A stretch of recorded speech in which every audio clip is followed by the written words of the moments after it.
Assalamualaikum, selamat pagi, salam sejahtera bagi kita semua. Mata kuliah kita hari ini adalah satu lanjutan ya, eh, SEM 16, Sales and Distribution. Di sesi ini saya akan menjelaskan di unit 6 tentang viability check. Ini bagian dari apa? Bagian dari sales order ya, sales order. Di unit ini kita akan berbicara dasar-dasar, prinsip-prinsip dasar dan fungsi dari viability check, lalu bagaimana menggunakan viability check sebagai bagian dari proses order, lalu bagaimana delivery itu dikirimkan, lalu bagaimana shipment cost itu di deal ditagihkan kepada customer, dan terakhir bagaimana financial information ditransfer dari billing dokumen ke dalam accounting dokumen. Di sesi pertama kita akan bicara tentang prinsip-prinsip dasar dan fungsi dari viability check. Contoh misalnya dalam proses bisnisnya kita ingin uh, membuat membuat order untuk material, karena memang tetapi misalnya stoknya tidak mencukupi gitu ya. Maka untuk mengetahui apakah barangnya ada atau tidak gitu ya, kita bisa menggunakan availability stock gitu ya. Stoknya ada atau tidak ada, atau kita bisa meminta apa memungkinkan gitu ya delivery date-nya secepatnya gitu ya, secepatnya. Di dalam kita membuat standar order, membuat standar order, di situ ada material, ada quantity, maka setiap kali kita akan membuat standar order secara otomatis, misalnya ini mestinya materialnya akan dicek gitu ya. Tapi ini availability check itu bisa di set ya, bisa di set. Jadi availability check itu eh, memang dilakukan pada saat sales order processing. Jadi pada saat buat standar order itu akan terjadi. Dia akan melihat apakah barangnya pak availability check barangnya itu ada atau tidak, atau eh, availability check juga pada saat standar order kita bisa set gitu ya. Ini biasanya ada di uh, availability check field ini ada di general plan tab pada material master. Itu Anda bisa nanti di exercise ini ya, exercise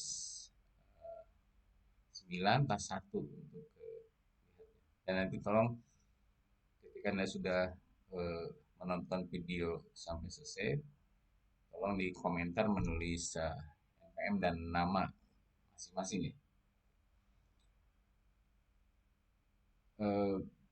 Berikutnya seperti yang minggu lalu, di materi materi minggu lalu ada tahapan pada saat kita menyusun atau membuat standar order, mulai dari kapan ordernya itu dibuat sampai kapan customer atau kita men-set delivery date-nya.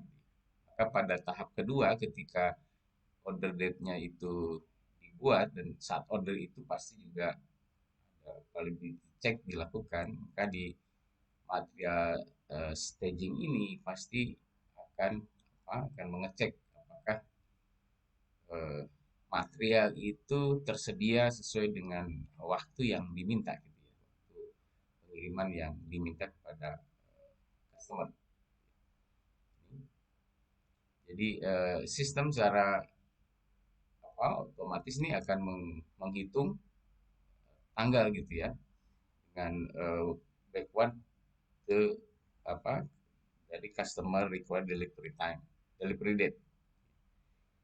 Dan sistem juga akan mengkalkulasi waktu yang dibutuhkan untuk picking, packing, loading, transposing dan seterusnya, seperti di tahapan eh, apa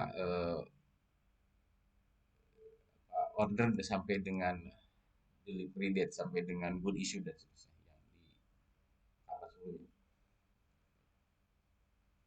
Nah, eh, quality check ini juga dilakukan di item levelnya di delivery plan ya, sampai di misalnya di plan 1000 ini nanti dia akan mengecek biasanya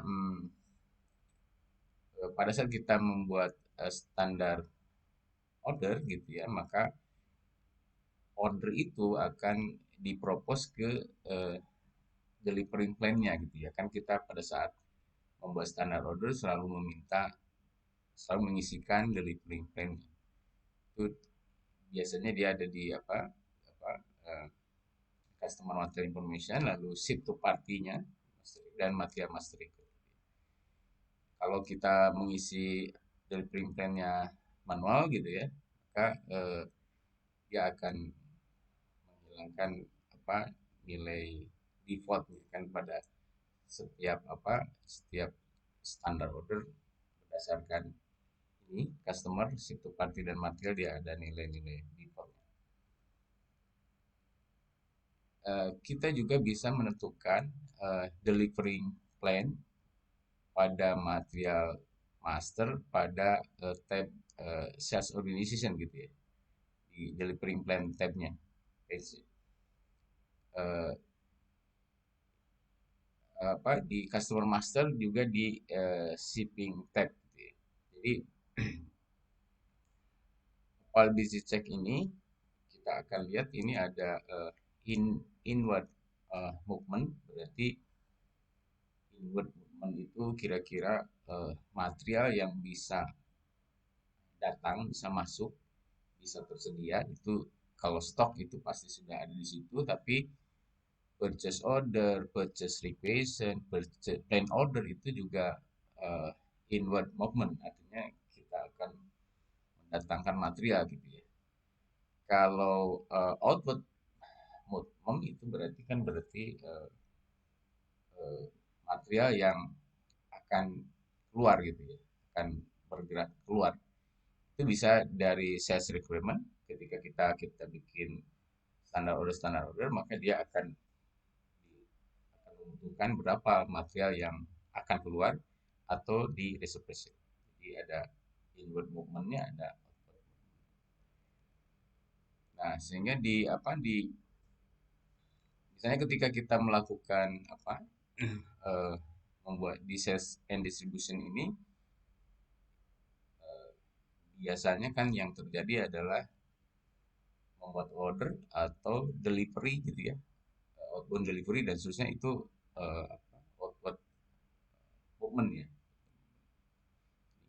Sehingga ketika di sales ini jadi transaksi, maka dia akan membutuhkan pengadaan material, baik dilakukan secara in-house production, karena memang membuat di dalam perusahaan, atau eksternal procurement. Misalnya kalau di fundamental dulu kita beli printer gitu ya, untuk dibeli langsung dari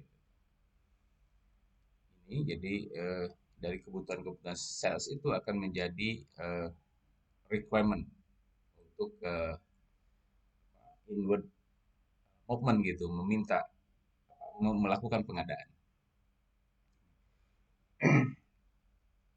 Ini contohnya misalnya eh, tergantung dari kesepakatan dengan pelanggan, kita bisa melakukan delivery berdasarkan sales order itu complete delivery, artinya ketika pelanggan meminta ini harus complete delivery, maka kita pun nanti membuat outbound delivery-nya dengan komplit gitu ya, misalnya 10 10 20 ini pun harus komplit. Tapi Kalau tidak, misalnya pelanggan juga tidak, customer kita tidak bisa sesuai perjanjian bisa melakukan partial delivery, maka kita bisa mengirimkannya secara parsial tergantung ketersediaan ketersediaan apa material. Makanya validity check ini sangat diperlukan gitu ya. Tergantung misalnya pada saat kita melakukan agreement, bisa saja misalnya kita melakukannya partial delivery agreement, maka ketersediaannya berapa, eh, kita akan bagi misalnya berapa per, per partial delivery. Ini lalu ini eh, partial delivery ini, agreement ini bisa jadi dia eh, apa misalnya yang create delivery with quantity greater than zero. Pokoknya kalau dia tipenya A, lebih dari lebih dari nol gitu ya, atau memang misalnya C, kalau C itu harus selalu complete delivery gitu ya, dan seterusnya. Ini tadi kita bicara di apa di eh, fungsi dari partial delivery, apa fungsi dari ability check. Yang kedua, kita akan menggunakan availability check itu sebagai bagian dari proses order.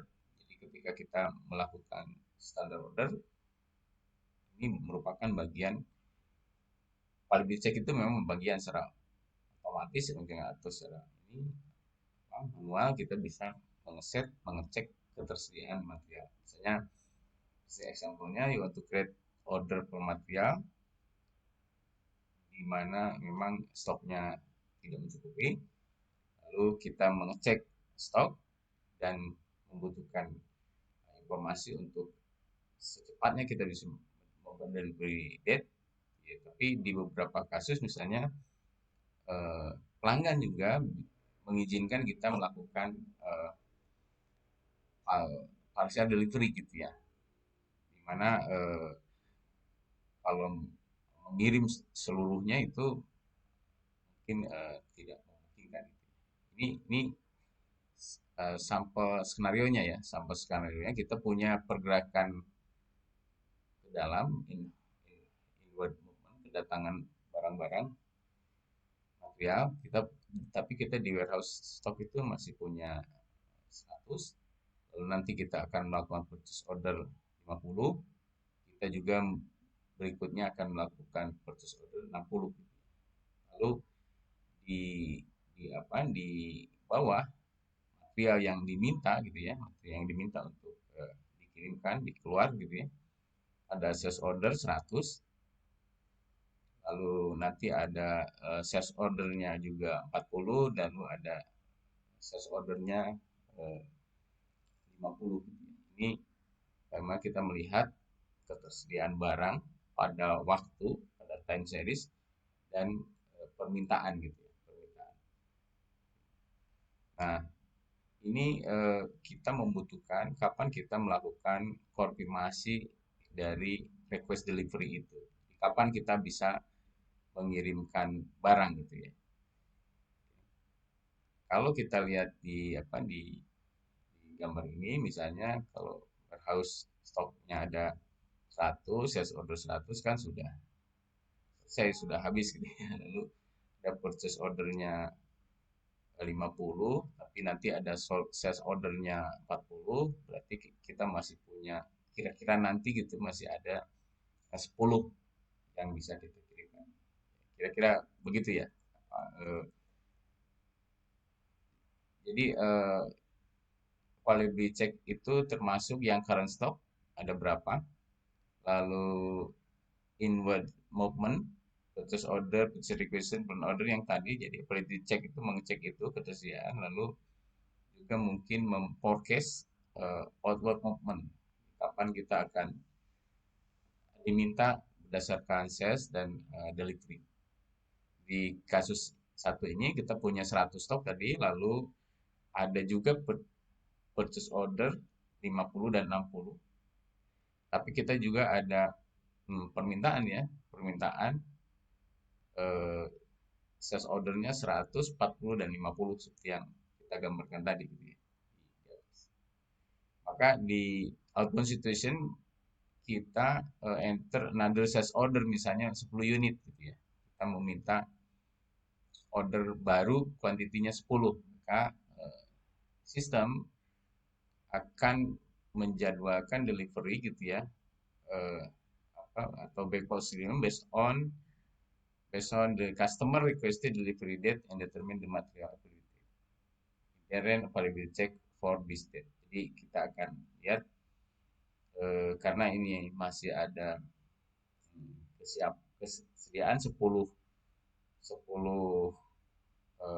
quantity ini masih ada di antara inward dan movement, maka kita bisa melakukan confirmation dari request get ini gitu ya. Ini kira-kira maka probability check so that the system can confirm that 10 unit for the requested delivery, karena memang kita punya kesediaan di 50 dan 50 inward dan 40. Ini yang 100 ini kan sudah kira-kira seperti itu ya fungsi dari viability check ini, dan seterusnya case berikutnya Anda bisa pelajari ini. Lalu kita juga bisa melakukan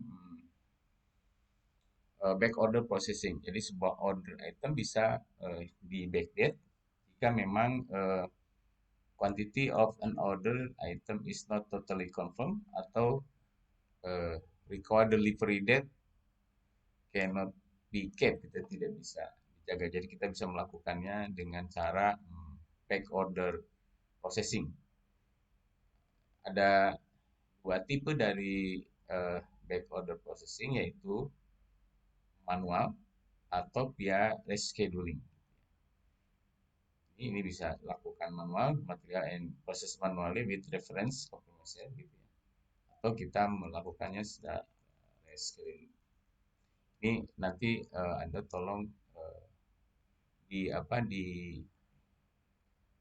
melakukannya dengan memperhatikan dulu exercise 9 tas 1 sampai tas 5, lalu Anda bisa mengerjakan exercise 9 tas 1 sampai tas 5 tersebut gitu ya. Jadi, baik, rasanya materi kita sampai sini. Tolong nanti Anda memperhatikan praktikum, tapi tolong perhatikan dulu videonya baru Anda bisa melakukan. Demikian, terima kasih. Assalamualaikum warahmatullahi wabarakatuh.